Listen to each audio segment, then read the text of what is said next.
daycare is $700 a week. So we got a long way to go.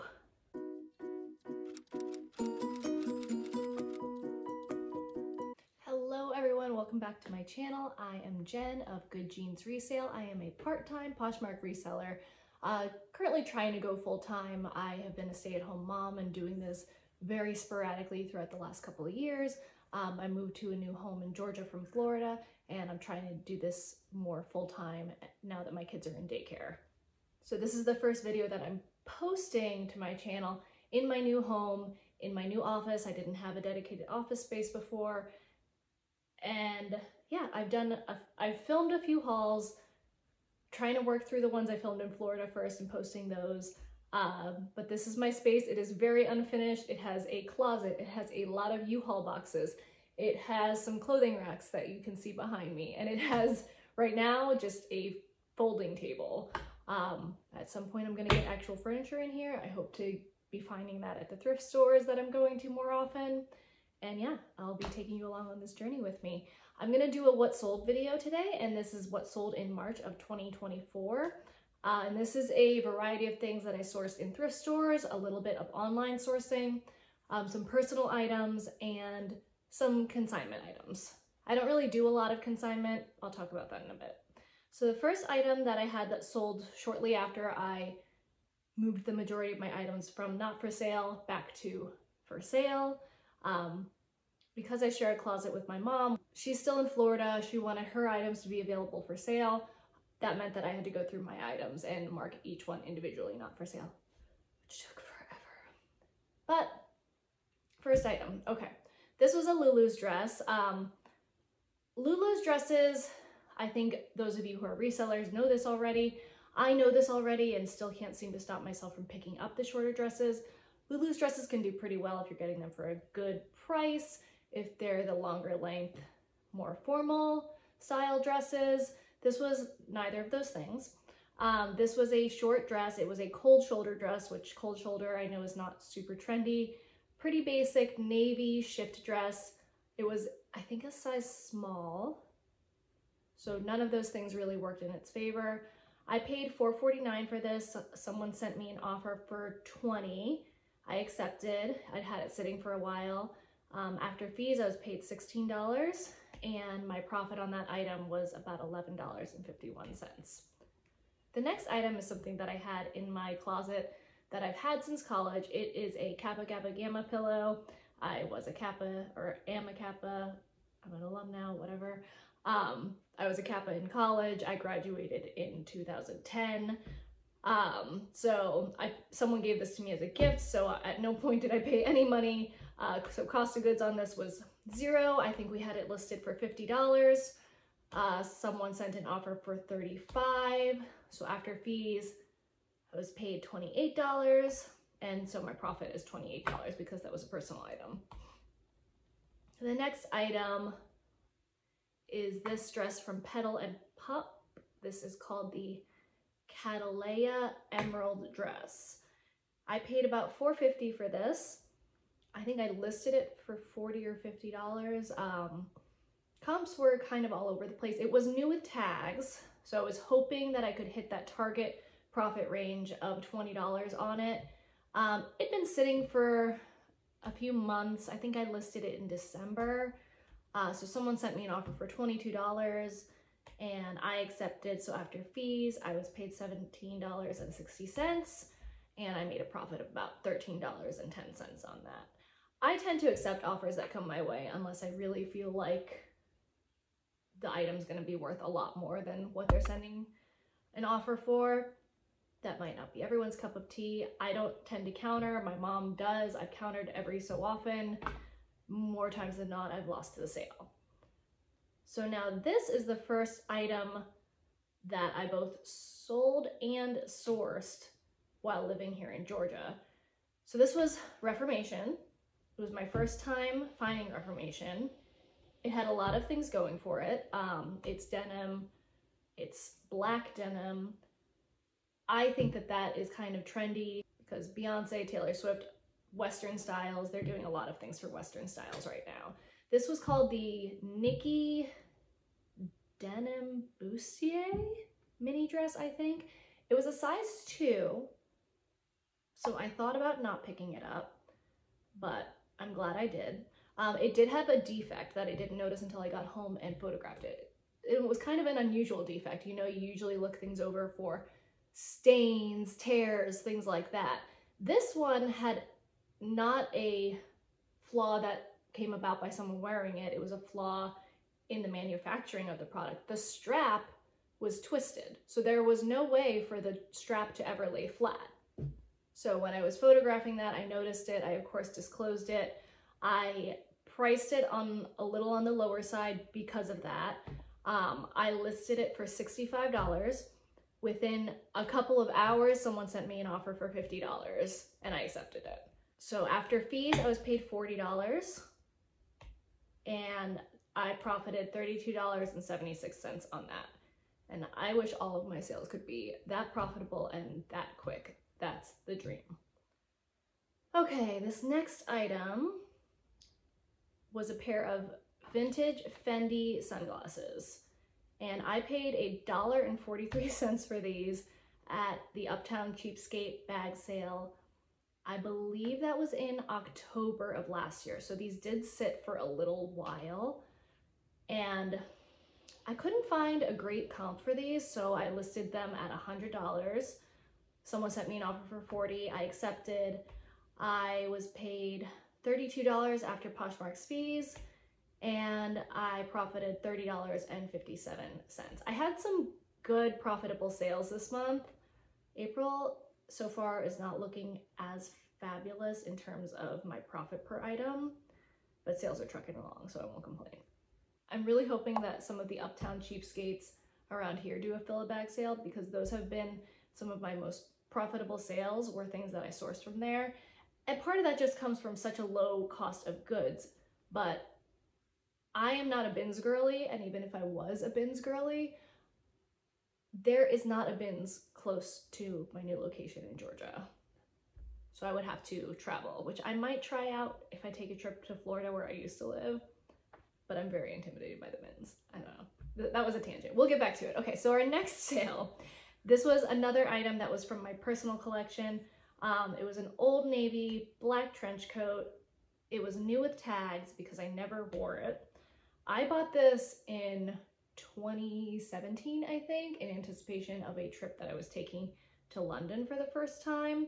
I didn't even wind up packing it with me. So I wrote that my cost of goods was $0 for this because I just had it. I think I listed it for $25. Someone sent me an offer for $19. I accepted. After fees, I was paid $15.20. So my profit on that was $15.20. This one so far has been my most profitable foray into online sourcing. So this was a Ghani blue feathered brocade midi dress that was new with tags, and I sourced it from The RealReal. It had a lot of things going for it. The feather, the new with tags, I think the brocade too. If you follow Bridgerton at all, I think that can kind of play into this a little bit. Beautiful dress. Smaller size though. I think this was a 2. I had also seen an in search of post for this dress when I was doing my research on it. Didn't see any solds or any posted in the blue on Poshmark, which I thought was probably a good sign because no one was listing it yet, so I kind of had the only one out there. My cost of goods was $201.11. I listed it for $450. I think that I posted this around November or December, so it had been a few months.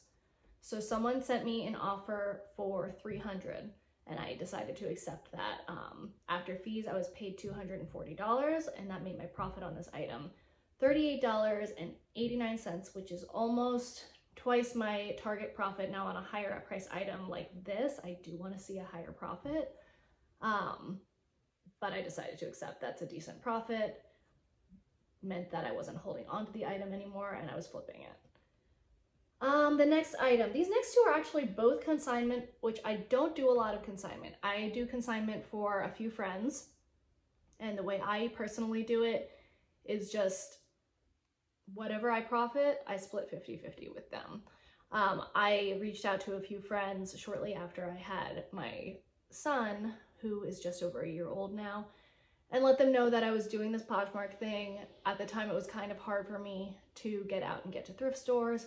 So if there was anything that they were wanting to get rid of, they might not get money right away, but I might be able to get them more money than, say, a Plato's Closet, Clothes Mentor, any of the buy-sell trade stores might be able to offer them. So a few of them took me up on that. And then another friend of mine later in the year offered, she was moving, she was cleaning out her closet. She sent some stuff into the RealReal, whatever they didn't take, she brought to me. So this was a Sandra Ferrone black circle skirt. It had kind of, not quite an eyelet, but it had like a circle lace pattern on it. I think I listed this for like $25 because there weren't a lot of comps. Someone sent me an offer for $20. I accepted. After fees, I was paid $16, and then with the split with her, that means my profit on this was $8. The next one was from that same friend. The brand is American Rag, and it was like an orange peach crochet lace halter top. Really pretty, very boho. Peach is like the Pantone color of the year. So it had some stuff going for it style-wise. So cost of goods $0, listed it I think for $18. My flip bot sent out an auto offer for 10% off, so it sold for $16. After fees, I was paid $10.78, which made my profit on this item $5.39.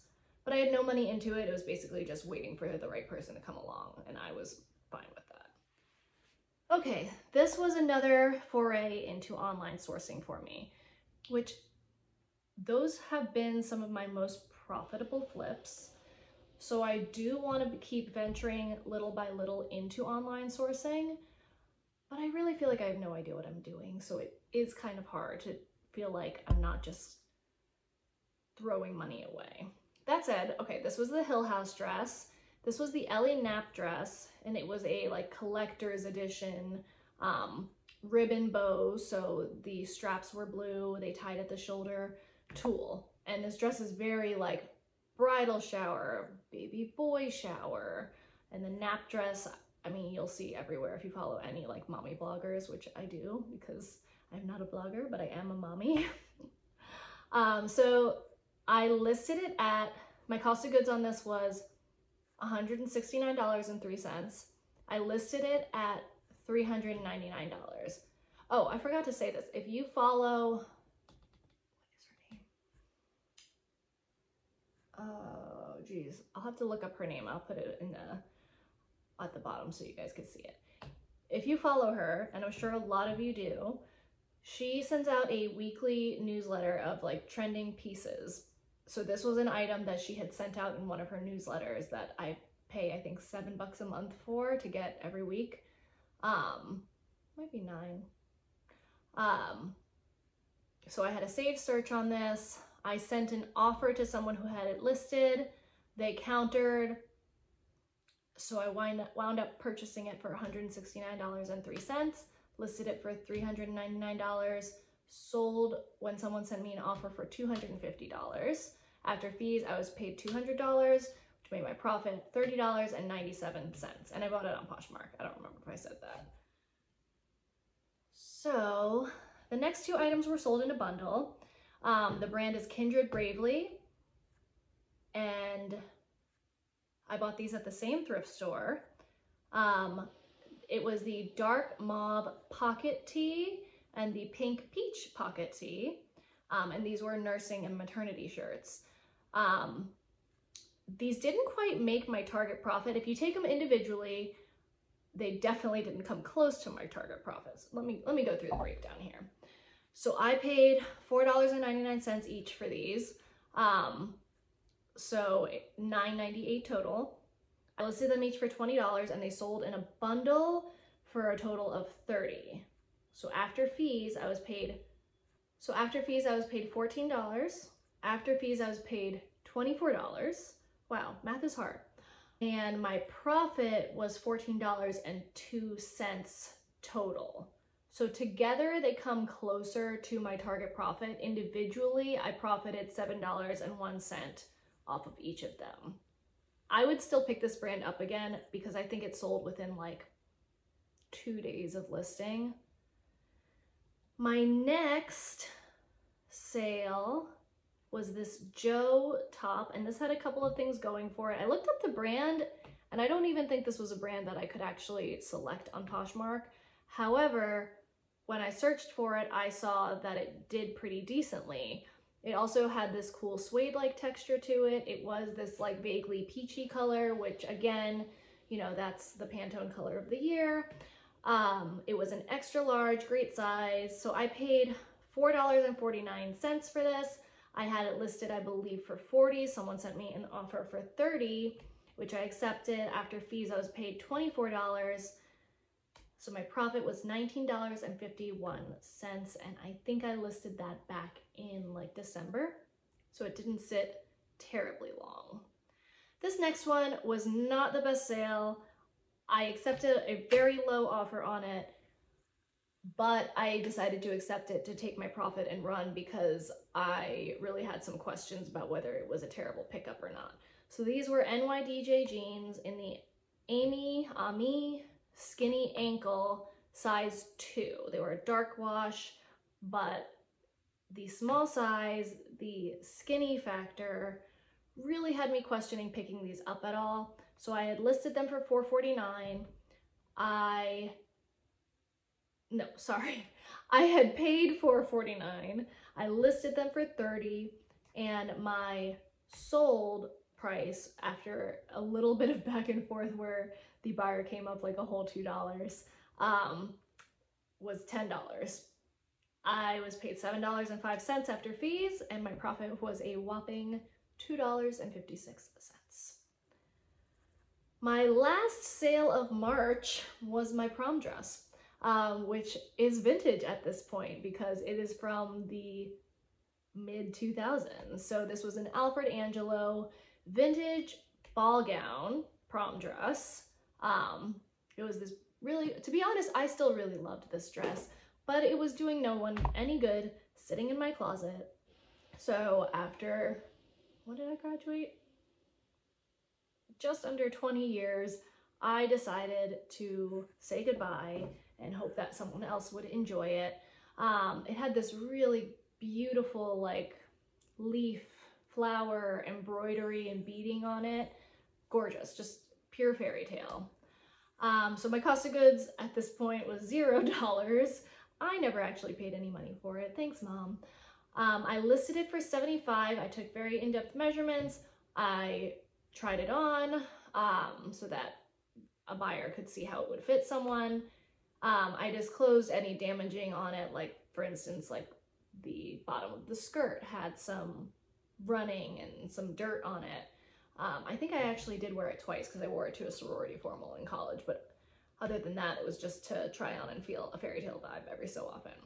Someone sent me an offer for $65, which I accepted. I was paid $52 after fees, which made my profit $52 because I had no money into this.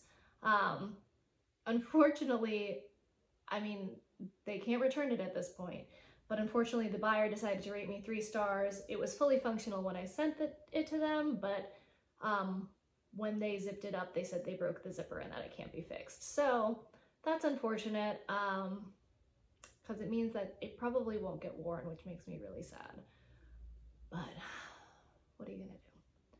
Okay, so now the breakdown of like our totals and all that good stuff. So my total sales, and our closet collectively had a little bit more of this, but I don't know what my mom's cost of goods were, so I'm only reviewing my own items here. So our total sales before fees, before cost of goods, was $907. After fees, I was paid $722.63. My average profit per item in this month was $20.17, which is just over that average of 20 that I want to be making. And after cost of goods, though, my total profit was only $302.48, which is not terrible. However, My goal is to be paying for my kids' daycare with this hustle now that they are in daycare. And daycare is $700 a week. So we got a long way to go. Anyway, thanks so much for watching. If you enjoyed this, please like, comment, and subscribe. I am really trying to get on my YouTube hustle and my Poshmark hustle. I'm hoping to branch out into eBay this year, which terrifies me. But yeah, please stick around and thank you so much for watching. I'll see you next time. Bye.